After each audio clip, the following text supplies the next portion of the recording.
Supreme court क्या कहने जा रही है? सुप्रीम कोर्ट सिर्फ ये कहने जा रही है कि कौन इलेक्शन कराएगा, वो ये नहीं कह रही किसको वोट दो। और राजनपुर में कल इनको पता लग गया है कि इनका कफन दफन, तजदीद और तकफीन और सारे सियासी दुगनी वोट से ये हारे हैं। हालांकि उसी खानदान को उन्होंने वोट दिया है। सो दिया गया है, सारी कौम की नजरें सुप्रीम कोर्ट पर हैं।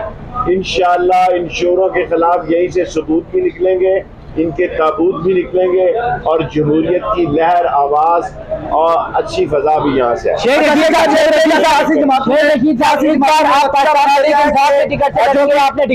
छोटी सी सियासत करता हूँ, पिछले 60 साल से कलम दो हाथ पे लड़ूंगा। अच्छा शेख साहब, ये बताइए सियासी जमातों ने वतीरा बना दिया है कि देखो बड़ा अफसोस है कि चोर डाकू लुटेरे बेंच बना रहे हैं। तुम मामे लगते हो, तुम्हारा क्या है चोरों का? तुम कौन होते हो बेंच बनाने वाले? ये सुप्रीम कोर्ट के सर जी, ये अब आप मेरे बच्चों की जगह में, आप सुप्रीम कोर्ट के चीफ जस्टिस का फैसला है कि कौन सा बेंच बनाता है।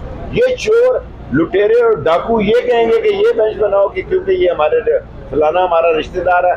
ये उसी तरह 1997 में इन्होंने हमला किया, उसी तरह रात के ये सुबह नाश्ते इन्होंने गवर्नर हाउस और पंजाब हाउस में दिए।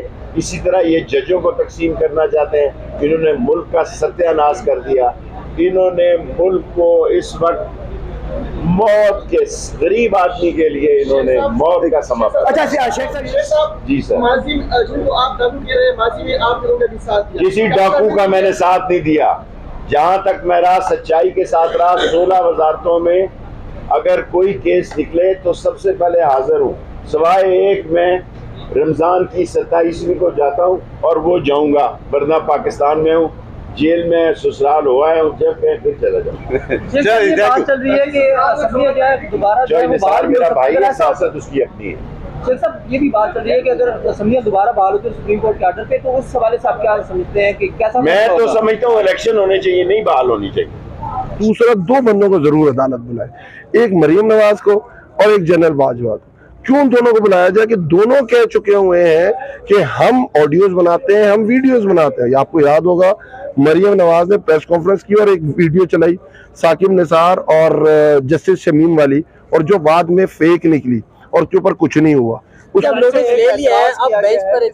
किए जा रहे हैं। ये देखिए, ये नून लीग का एक याद समझ लें, आप सब कवर करते हैं, सब भाई आज से नहीं कर रहे। नून लीग जब ऑपोजिशन में होती है तो पांव पकड़ती है, और जब वो हुकूमत में आती है तो गिरबान पकड़ती है। ये कोई सुप्रीम कोर्ट भूली नहीं हुई नून लीग को, यही सुप्रीम कोर्ट की इमारत थी। और चीफ जस्टिस शहजाद अली शाह साहब होते थे। ये अता तारड़ के जो नाना हजूर है, तारड़ साहब ने ब्रीफ केस चलाया था, सईदुज्जमान सदीकी के थ्रू कोयटा बेंच बनाया था, ब्रीफ केस चला था, उनके खिलाफ अब फैसला लिया गया था।